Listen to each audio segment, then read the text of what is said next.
सौतेली माँ। गुलाबी जवान और खूबसूरत एक जंगली गाय थी। भरी जवानी में वो विधवा हो जाती है। पति के मरने के बाद उस पर जैसे दुखों का पहाड़ टूट पड़ता है। एक दिन की बात है, अचानक से आधी रात के पहर गुलाबी की आंख खुलती है और वो बहुत घबरा जाती है। हे भगवान, पिंकी और मुन्ना कहाँ हैं? दोनों आधी रात को उठकर कहाँ चले गए होंगे? बच्चों के लिए परेशान गुलाबी दरवाजा खोलकर बाहर आकर देखती है। भगवान, इतना घोर अंधेरा और ऊपर से जंगली जानवरों की इतनी भयंकर आवाजें आ रही हैं। मैं बच्चों को कहाँ ढूंढूं? गुलाबी बच्चों को ढूंढने के लिए निकल पड़ती है, लेकिन जंगल इतना सुनसान पड़ा था मानो जंगल में कोई जानवर रहता ही नहीं था। रात के समय इस जंगल में छोटे और कमजोर जानवर अपने घरों के दरवाजे और खिड़कियां बंद करके बैठ जाते थे और उजाला होने तक बाहर नहीं आते थे, क्योंकि उन्हें बड़े और खूंखार जानवरों का बहुत खतरा था। लेकिन फिर भी गुलाबी अपने बच्चों की खातिर उन्हें ढूंढने निकलती है। गुलाबी को बच्चों को ढूंढते ढूंढते सुबह हो जाती है, लेकिन बच्चे उसे कहीं नहीं मिलते। तभी एक जगह, अरे गुलाबी बहन, तुम इतनी सुबह सुबह कहाँ जा रही हो? हिरण भाई, मेरी पिंकी और मुन्ना कल रात से घर से गायब हैं। उन्हें ढूंढते ढूंढते मुझे रात से सुबह हो गई है, लेकिन वो मुझे कहीं नहीं दिखे। क्या तुमने उन्हें कहीं देखा है? नहीं गुलाबी बहन, मैंने तो नहीं देखा, पर जिस तरह से तुम कह रही हो बच्चों को ढूंढते हुए तुम्हें बहुत समय हो गया है और वो तुम्हें अभी तक नहीं मिले। भगवान से प्रार्थना करता हूँ कि तुम्हारे बच्चे ठीक हो, नहीं तो तुम जानती ही हो ना कि इस जंगल में कितने भयंकर जानवर रहते हैं। भगवान ना करे किसी जानवर ने उन्हें अपना शिकार बना लिया हो। शुभ शुभ बोलो। अरे हिरण भाई, मेरे बच्चों को कुछ नहीं हो सकता। उनके पिता को तो मैं खो चुकी हूँ। अब ये बच्चे ही मेरा आखिरी सहारा है। क्या जवाब दूंगी मैं उनके पिता को कि मैं उनके जाने के बाद उनके बच्चों का अच्छे से ख्याल नहीं रख पाई। गुलाबी फिर भी हार नहीं मानती है और आगे बढ़ती है बच्चों को ढूंढने के लिए। तभी एक जगह उसे पिंकी और मुन्ना, एक अजनबी सांड और उसके छोटे बच्चे दिखते हैं। माँ, तुम हमें ढूंढते हुए यहाँ तक आ गई? बच्चों को देखकर गुलाबी की जान में जान आ जाती है और दोनों बच्चों को वो गले से लगा लेती है। ओह, शुक्र है तुम दोनों ठीक हो। तुम दोनों बच्चों ने तो मेरी जान ही निकाल ली थी। कहाँ चले गए थे तुम दोनों? इतनी भी शरारतें अच्छी नहीं होती हैं। जानती हो मैं कितना डर गई थी। सॉरी मम्मी, हमें नहीं पता था कि तुम इतना घबरा जाओगी। मुझे और मुन्ना को नींद नहीं आ रही थी, तो हम दोनों खेलने के लिए बाहर निकल गए। हाँ मम्मी, सॉरी। आज के बाद हम कभी तुम्हें बिना बताए घर से नहीं निकलेंगे और शरारतें भी नहीं करेंगे। हाँ बच्चों, जंगल में बहुत ही खूंखार और भयंकर जानवर रहते हैं। उनसे हमें खतरा हो सकता है, इसलिए माँ को बिना बताए कहीं भी मत जाया करो। अंकल, ये हमारी माँ है। अब हम माँ के साथ घर जाते हैं। बच्चों की इसमें कोई गलती नहीं है, आप इन्हें मत डांटिए। बच्चे रात में मुझे बाहर अकेले खेलते मिल गए थे, तो जंगली जानवरों के डर से मैंने उन्हें घर वापस नहीं जाने दिया। मैंने सोचा कि सुबह होते ही मैं खुद उन्हें घर छोड़ आऊंगा। हाँ बेटा, जरूर। मैं तुम्हारे साथ बच्चों को हर रोज खेलने के लिए भेजूंगी। आप बुरा ना माने तो क्या मैं आपसे एक बात पूछ सकता हूँ? आपके पति कहाँ हैं? मेरे पति इस दुनिया में नहीं है, इसलिए तो मैं इन बच्चों को लेकर इतनी चिंतित रहती हूँ। माफ कीजिएगा, मेरा मतलब आपका दिल दुखाना नहीं था। वैसे मैं भी आपकी तरह किस्मत का मारा हूँ। मेरी भी पत्नी इस दुनिया में नहीं है। अब गुलाबी बच्चों के साथ वहाँ से घर जाने लगता है। तभी कालू सांड गुलाबी से कहता है, सुनिए मैडम जी, मैं क्या कह रहा था, हमारे बच्चों को आपस में खेलना और मिलना जुलना बहुत अच्छा लगता है, तो आप अपने बच्चों को मेरे बच्चों के साथ खेलने के लिए जरूर भेजिएगा। जी जरूर। अब पिंकी मुन्ना हर रोज मोती के साथ खेलने के लिए आते और गुलाबी भी उनके साथ आती। बच्चों को एक दूसरे के साथ मिलना जुलना खेलना बहुत अच्छा लग रहा था। साथ ही गुलाबी और कालू भी एक दूसरे से मिलकर बहुत खुश होते हैं। मनी मन दोनों एक दूसरे को चाहने भी लगे थे। फिर एक दिन की बात है। गुलाबी जी, मैं आपसे कुछ कहना चाह रहा था। हमारे बच्चे एक दूसरे के साथ अच्छे से घुल मिल गए हैं। आपके बच्चों को एक पिता की जरूरत है और मेरे मोती को एक माँ की। तो मैं चाह रहा था कि अगर आपकी इजाजत हो तो हम दोनों इन बच्चों को माता पिता का प्यार दे सकते हैं। क्यों ना हम दोनों शादी कर लें? हालांकि मैं जानता हूँ कि हम दोनों का बिल्कुल भी मेल नहीं है। आप एक खूबसूरत नस्ल की गाय है, आपके बच्चे भी खूबसूरत है और मैं एक काला बदसूरत सा सांड हूँ। मेरा बच्चा भी मेरे ही ऊपर गया है। यहाँ तक कि हमारी जाति भी एक दूसरे से नहीं मिलती है, लेकिन फिर भी मैं जात पात और रंग रूप में विश्वास नहीं रखता। दो दिलों का मिलना ही काफी होता है।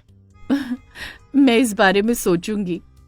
गुलाबी घर आती है और बच्चों को सुलाते सुलाते रात भर कालू के बारे में सोचती रहती है। मुझे लगता है कालू जी मेरे बच्चों के सही पिता साबित होंगे और मुझे भी तो अपने जीवन को एक नया मौका देना चाहिए। गुलाबी कालू का प्रस्ताव मंजूर कर लेती है।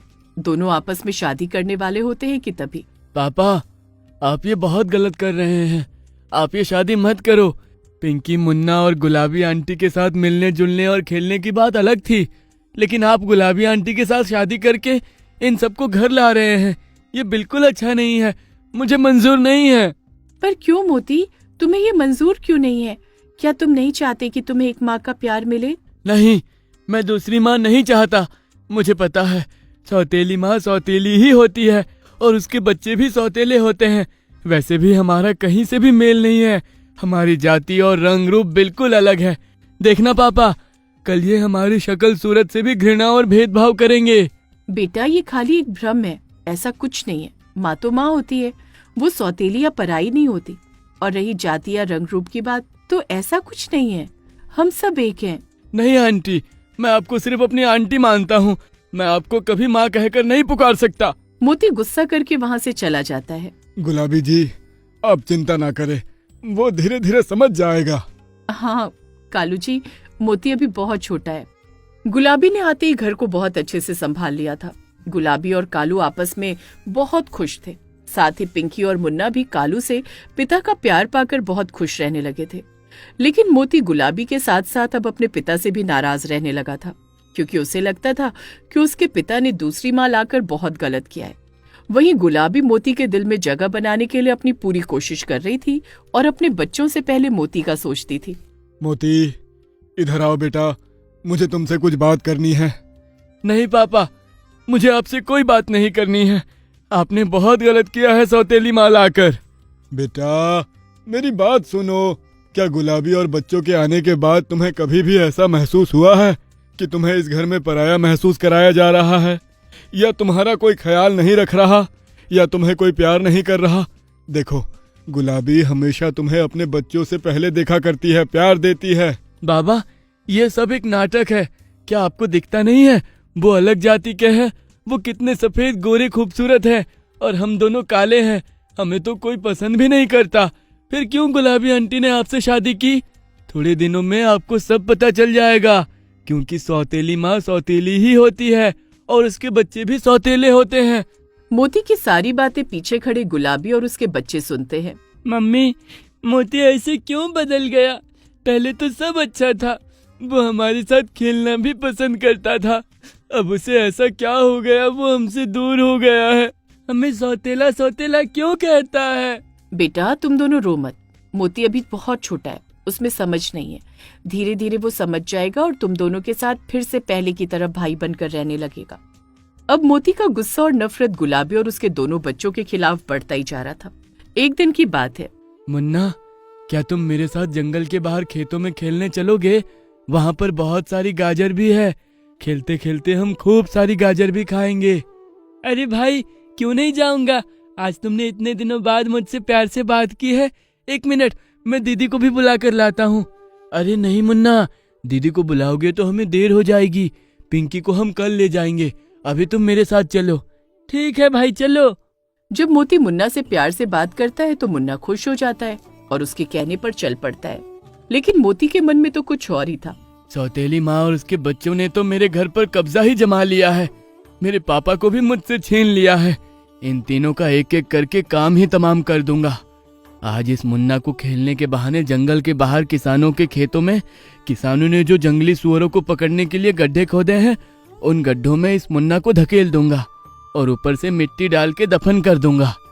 मोती मुन्ना को खेत में खेलने के बहाने ले जाकर उसे खड्डे में धकेल कर मार देना चाहता था, लेकिन ठीक हुआ उसका उल्टा। जैसे ही वो खेत पहुंचते हैं, मोती मुन्ना को खड्डे में धक्का देने ही वाला था कि तभी खड्डे के ऊपर मिट्टी चिकनी होने के कारण मोती का ही पैर फिसल जाता है और वो खड्डे में गिर जाता है। खड्डा बहुत गहरा था। मौत के डर से मोती बहुत चिल्लाने लगता है। बचाओ, बचाओ, मुझे बचाओ। अरे तुम कैसे गिर गए भाई? तुम घबराना मत, मैं अभी माँ को बुला कर लाता हूँ। मुन्ना फटाफट जाकर अपनी माँ को बुला कर लाता है। बड़ी मुश्किल से गुलाबी मोती को बाहर निकालती है। अपने प्रति सौतेली माँ का प्यार देखकर मोती की सोच एकदम बदल जाती है। वो बहुत शर्मिंदा हो जाता है और उसी समय वहां पर कालू भी आ जाता है। देखा मोती, जिस माँ को तुम सौतेली माँ कहते हो, अपनी बिरादरी से अलग मानते हो, आज उसी सौतेली माँ ने तुम्हारी जान बचाई है। मैं तो बाद में पहुंचा हूँ, देखा ना तुमने। हाँ पापा, आप सही कहते हैं, मैं गलत था। हमेशा अपने मन में ये बात बिठा के रखी कि सौतेली माँ और उसके बच्चे बुरे होते हैं, लेकिन मुझे पता नहीं था कि सौतेली माँ ऐसे भी होती हैं, वो माँ से बढ़कर भी होती हैं।